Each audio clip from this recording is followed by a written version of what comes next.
আসসালামু আলাইকুম। হাইতু সাবা হইতে পড়া হইতেছে 6। অর্থ আমার নির্দেশন সময়ের প্রতি তো কেবল সেই সকল লোকই বিশ্বাস স্থাপন করে যাদেরকে আমার আয়াত সময় যখন স্মরণ করিয়া দেওয়া হয় তখনই তারা সেজদায় পতিত হয় এবং স্বীয় রবের প্রতি পবিত্রতা ও প্রশংসাকে বর্ণনা করিতে থাকে এবং তারা অহংকার করে না। তাদের পাদসমূহ শস্যা হইতে পৃথক থাকে। তারা আশায় এবং ভয়ে আপন রবকে ডাকিতে থাকে এবং আমার পদার্থ বস্তুসমূহ হইতে ব্যয় করে। অতএব কারো জানা নাই যে এইরূপ লোকদের জন্য কত কিছু নয়ন জুড়ানো আসবাব যে গায়েবী ভাণ্ডারে মজুদ রহিয়াছে, উহা তারা তাদের কৃতকর্মের পুরস্কার স্বরূপ প্রাপ্ত হইয়াছে। সূরা সিজদা আয়াত 15-17।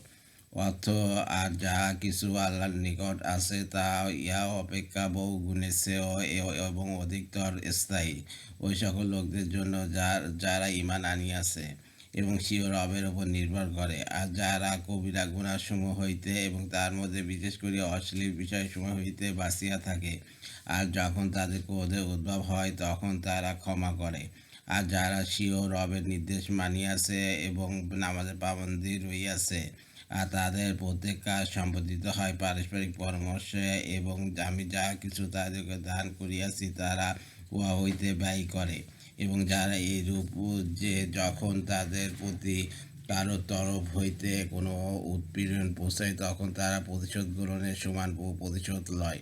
সূরা আয়াত 36-39। 8। অর্থ সেই মোমেনদের মধ্যকার কত লোক এমন আছে যে যারা আল্লাহর সহিত যে কথার অঙ্গীকার করিয়াছে তা সত্যে পরিণত করিয়াছে, অথবা তাদের মধ্যে কতিপয় নিজেদের শাহাদাতের মানত পূর্ণ করিয়াছে, আর তাদের কত লোক আগ্রহান্বিত রইয়াছে এবং তারা নিজেদের সংকল্পকে একটুও পরিবর্তন করে নাই। এই ঘটনাটি এই জন্য ঘটিয়াছিল যেন আল্লাহ সত্যপরায়ণ দিগকে তাদের সত্যপরায়ণতার বিনিময় প্রদান করেন এবং মুনাফিক দিগকে ইচ্ছা করিলে শাস্তি প্রদান করিবেন কিংবা তাদিগকে তওবার তৌফিক দিবেন। নিঃসন্দেহে আল্লাহ অতিশয় ক্ষমাশীল ও পরম দয়াময়। সূরা আহজাব আয়াত 23-24। অত আচ্ছা, মুশরিকরা কি সেই ব্যক্তির সমান যে ব্যক্তি রাত্রির বেলা কালে সেজদায় ও দণ্ডবান অবস্থায় ইবাদত করিতে থাকে, আখিরাতকে ভয় করে এবং স্বীয় রবের রহমতের প্রত্যাশা করে? আপনি বলুন যে যারা জ্ঞানী ও যারা অজ্ঞ তারা কি সমান হইতে পারে? সূরা জুমার আয়াত 9। পূর্বেকার আসমানি কিতাবে রাসূলুল্লাহ সাল্লাল্লাহু আলাইহি ও সাহাবা কেরাম রাদিয়াল্লাহু আনহুমদের আলোচনা। আতা ইবনে ইয়াসার রহমতুল্লাহ বলেন, হযরত আব্দুল্লাহ ইবনে আমর ইবনে আস রাদিয়াল্লাহু আনহুর সহিত আমার সাক্ষাৎ হইলে আমি তাহাকে বলিলাম, তাওরাতে রাসূলুল্লাহ সাল্লাল্লাহু আলাইহি ওয়াসাল্লামের যে সকল গুণাবলী বর্ণিত হইয়াছে তা আমাকে বলুন।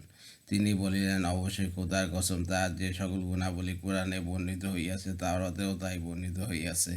যেমন, হে নবী, আমি আপনাকে সাক্ষী ও সুসংবাদদাতা ও ভীতি প্রদর্শনকারী ও উম্মীদের অর্থাৎ আরবদের রক্ষণাবেক্ষণকারী রূপে প্রেরণ করিয়াছি। আপনি আমার বান্দা ও রাসূল। আমি আপনার নাম মুতাক্কিল রাখিয়াছি। তিনি রূঢ় ও কঠোর হৃদয় নহেন, বাজারে শুল্ককারীও নহেন এবং মন্দকে মন্দ দ্বারা প্রতিহত করেন না, বরং মাপ ও ক্ষমা করিয়া দেন। আল্লাহ তাআলা তাকে দুনিয়া হইতে উঠাইয়া নিবেন না যতক্ষণ না মানুষ লা ইলাহা ইল্লাল্লাহ পড়িয়া বক্র দিনকে সোজা করিয়া লইবে, অর্থাৎ দিনে ইব্রাহিমকে পরিবর্তন করিয়া তাহারা যে বাঁকা পথে চলিয়াছে উহা সারিয়া সেরাতে মুস্তাকিম অর্থাৎ সরল ও সোজা পথে চলিতে আরম্ভ না করিবে। তার দ্বারা আল্লাহ তাআলা অন্ধ চক্ষু, বধির কান এবং রুদ্ধ দিলের আবরণ মুক্ত করিবেন। আহমদ।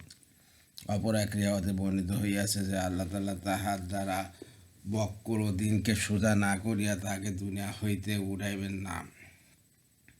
অপর এক রিওয়ায়াতে ওয়াহাব ইবনে মুনাব্বিহ রহমতুল্লাহ এইরূপ উল্লেখ করিয়াছেন যে আল্লাহ তাআলা জাবুর কিতাবে হযরত দাউদ আলাইহিস সালামের উপরে এই ওহী নাজিল করিয়াছেন, হে দাউদ, তোমার উপর অতি সত্বর এক নবী আসিবেন যার নাম আহমদ ও মুহাম্মদ হইবে। তিনি সত্যবাদী ও সাঈদ হইবেন। আমি তাহার প্রতি কখনো নারাজ হইব না, আর তিনিও কখনো আমাকে নারাজ করিবেন না। আমি তাহার অজ্ঞ পশ্চাতে সকল ভুল ভ্রান্তি করিবার পূর্বেই মাফ করিয়া দিয়াছি। তার উম্মত আমার রহমত প্রাপ্ত। আমি তাহাদিগকে ওই সকল নফল কার্য দান করিয়াছি যা নবীদিগকে দান করিয়াছি। তাদের উপর ওই সকল কার্য ফরজ করিয়াছি যা নবী ও রাসূলগণের উপর ফরজ করিয়াছি। অতএব তারা কিয়ামতের দিন আমার নিকট এমনভাবে উপস্থিত হইবে যে তাদের নূর নবীদের নূরের ন্যায় হইবে। এইরূপে অনেক কথা আলোচনার পর অবশেষে বলিয়াছেন, হে দাউদ, আমি মুহাম্মদ সাল্লাল্লাহু আলাইহি সাল্লাম ও তাঁহার উম্মতকে সকল উম্মতের উপর সম্মান দান করিয়াছি। বিদায়া।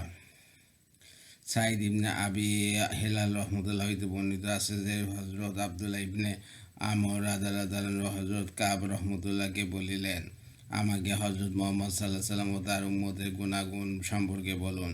তিনি বলিলেন, আমি আল্লাহ তাআলার কিতাবে অর্থাৎ তাওরাতে তাদের সম্পর্কে এইরূপ পাইয়াছি, আহমদ সাল্লাল্লাহু আলাইহি সাল্লাম ও তার উম্মত অত্যাধিক প্রশংসাকারী হইবে। তারা ভালো মন্দ সর্বাবস্থায় আল্লাহ তাআলার প্রশংসা করিবে।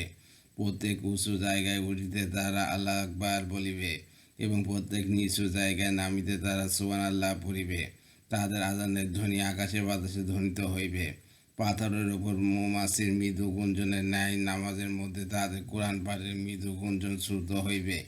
ফেরেশতাদের কাতারের ন্যায় তারা নামাজে কাতারবন্দী হইয়া দাঁড়াইবে। নামাজের কাতারের ন্যায় যুদ্ধের ময়দানে তারা কাতারবন্দী হইয়া দাঁড়াইবে।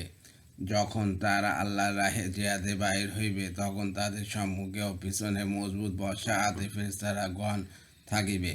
আর যখন তারা যুদ্ধের ময়দানে কাতারবন্দী হইয়া দাঁড়াইবে তখন আল্লাহ তাআলা তাদের উপরে এমনভাবে ছায়া করিবেন বলিয়া হযরত কাব রহমতুল্লাহ দুই হাত প্রসারিত করিয়া দেখাইলেন, যেমন শকুন তার বাসার উপর ছায়া করিয়া থাকে। তারাও কখনো যুদ্ধের ময়দান হইতে পলায়ন করিবে না। আবু নুআইম হযরত কাব রহমতুল্লাহ হইতে অনুরূপ এক রিওয়ায়াত এও বর্ণিত হইয়াছে যে তার উম্মত অত্যাধিক প্রশংসাকারী হইবে। তারা সর্বাবস্থায় আল্লাহ তাআলার প্রশংসা করিবে এবং প্রত্যেক উচ্চ স্থানে আল্লাহু আকবার বলিবে। নামাজ ইত্যাদি ইবাদতের সময় নির্ধারণের জন্য সূর্যের খেয়াল রাখিবে।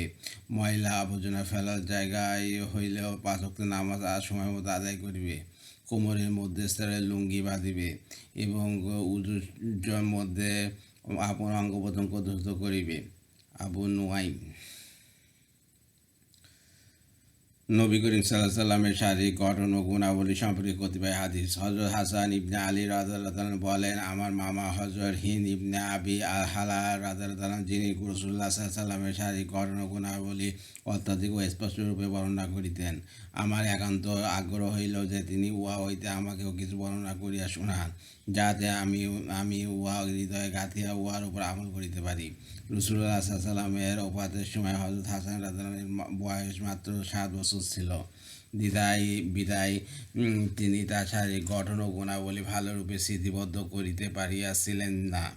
সুতরাং আমি তাহাকে উক্ত বিষয়ে জিজ্ঞাসা করিলে তিনি বললেন, রাসূলুল্লাহ সাল্লাল্লাহু আলাইহি সাল্লাম সর্বগুণে গুণান্বিত অতি মহৎ ছিলেন এবং মানুষের দৃষ্টিতেও তিনি অত্যন্ত মর্যাদাশীল ছিলেন। তার চেহারা মোবারক পূর্ণিমা চাঁদের ন্যায় ঝলমল করিত।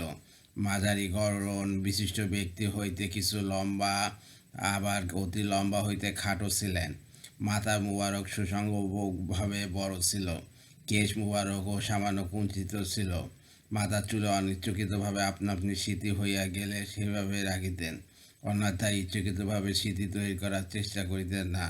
অর্থাৎ চিরুনি ইত্যাদি না থাকিলে এইরূপ করিতেন, আর চিরুনি থাকিলে ইচ্ছাকৃতভাবে স্মৃতি তৈরি করিতেন।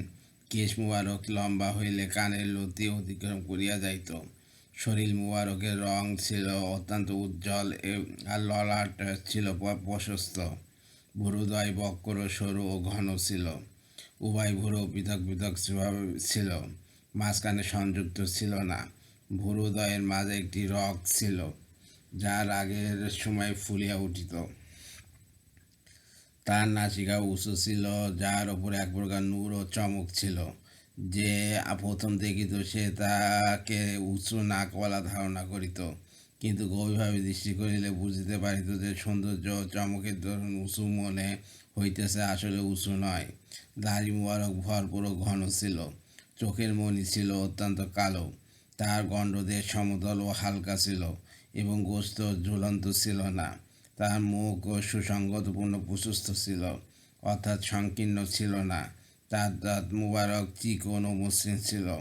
সামনের দাঁতগুলির মাঝে কিছু কিছু ফাঁক ছিল। বুক হইতে নাভি পর্যন্ত চুলের একটি রেখা ছিল। তার গিবা মুবারক মূর্তির গিবার ন্যায় সুন্দর ও সরু ছিল। উহার রং ছিল রূপার ন্যায় সুন্দর ও স্বচ্ছ।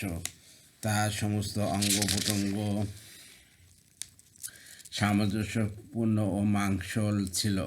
তার শরীর ছিল সুঠাম, তার পেট ও বুক ছিল সমতল এবং বুক ছিল প্রশস্ত। উভয় কাঁধের মাঝখানে বেশ ব্যবধান ছিল। গ্রন্থির হাড়সমূহ শক্ত ও বড় ছিল, যাহা শক্তি সামর্থ্যের একটি প্রমাণ। শরীরের যে অংশে কাপড় থাকিত না, তাহা উজ্জ্বল দেখাইত। কাপড়ে আবৃত অংশে তো কথাই নাই। বুক হইতে নাভি পর্যন্ত চুলের সরু রেখা ছিল। উহা ব্যতীত বুকের উভয় অংশ ও পেট কেশমুক্ত ছিল। তবে উভয় বাহু, কাঁধ ও বুকের উপরিভাগে চুল ছিল। তার হাতের কবজি দীর্ঘ এবং হাতের তালু প্রশস্ত ছিল। হাইতুসাবা হইতে পড়া হয়েছে। আমার ইউটিউব চ্যানেল লিপন কুরাস, ওইটাকে আপনারা সাবস্ক্রাইব করবেন দয়া করে, আর লাইক কমেন্ট শেয়ার দেবেন এই ভিডিওতে, এতে আমি উৎসাহিত হই। আর লিপন কুরাস হচ্ছে আমার ফেসবুক পেজ, ওইটাকে আপনারা ফলো দিয়ে রাখবেন। সবাই ভালো থাকবেন, সুস্থ থাকবেন, স্বাভাবিক থাকবেন। আল্লাহ হাফিজ।